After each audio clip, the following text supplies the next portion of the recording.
City government না হলে রাজধানীর নগরকেন্দ্রিক সমস্যার সমাধান সহজ হবে না বলে মন্তব্য করেছেন স্থানীয় সরকার মন্ত্রী মির্জা ফখরুল ইসলাম আলমগীর। বর্জ্য ব্যবস্থাপনা নিয়ে অনুষ্ঠিত এক সেমিনারে তিনি বলেন, জনপ্রতিরোধ সৃষ্টি করা না গেলে নদী দখল বন্ধ ও সম্ভব নয়। সকালে রাজধানীর গুলশানের নগর ভবনে ঢাকা উত্তর সিটি কর্পোরেশনের আয়োজনে নগরের বর্জ্য ব্যবস্থাপনা আমার আপনার সকলের দায়িত্ব শীর্ষক সেমিনার হয়। এ সময় রাজধানীর নানা প্রান্তের সোসাইটির প্রতিনিধিরা তুলে ধরেন নিজেদের মতামত। এই যে বিষয়গুলো যে বর্জ্য ব্যবস্থাপনায় সাধারণ মানুষের সম্পৃক্ততা প্রয়োজন বলেন আলোচকরা। আগামী 2 বছরের মধ্যে চলমান প্রকল্পের সুফল মিলবে বলেও জানান সংশ্লিষ্ট কর্তৃপক্ষ। সেই ফেলিওর থেকে আমাদের লেসন নিতে হবে।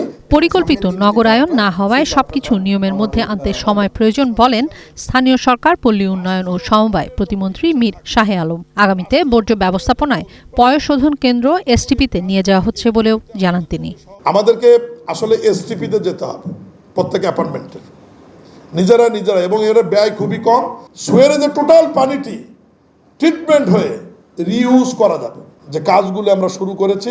যত্রতত্র এই যে ময়লা ফেলানো, এখান থেকে যদি আমরা একটু সরে আসতে পারি তাহলে দেখবেন যে আমাদের কাজটি অনেক সহজ হয়ে যাবে। সঠিক প্যাড আর সঠিক তথ্য দিয়ে এসব সামলে নিব এক হয়ে। Monalisa sanitary napkin. নিজেদের বাঁচাতেই দলমত নির্বিশেষে সকলকে ঐক্যবদ্ধ হওয়া প্রয়োজন বলে মন্তব্য করেন স্থানীয় সরকার মন্ত্রী মির্জা ফখরুল ইসলাম আলমগীর। বিশাল কতগুলো বাধা আছে, সেই বাধাগুলো অতিক্রম করতেই বড় কষ্ট হবে। প্রথম কষ্টটা হচ্ছে কি, যে উনি খুব অসহায়, উনি সব সিদ্ধান্ত একা নিতে পারবেন না, তার সিটি কর্পোরেশন নিতে পারবে না।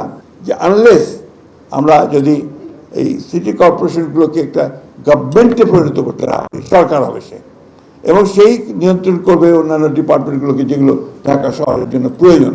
তা না হলে এই সমস্যার সমাধান সহজে হবে না। আমার শহর আমি পরিষ্কার রাখবো, আমার কাজটা আমি করি, let me do my job, আমারটা আমি পরিষ্কার করি, তাহলে সব পরিষ্কার হবে। কিশোর জাহান, এটিএন নিউজ, ঢাকা।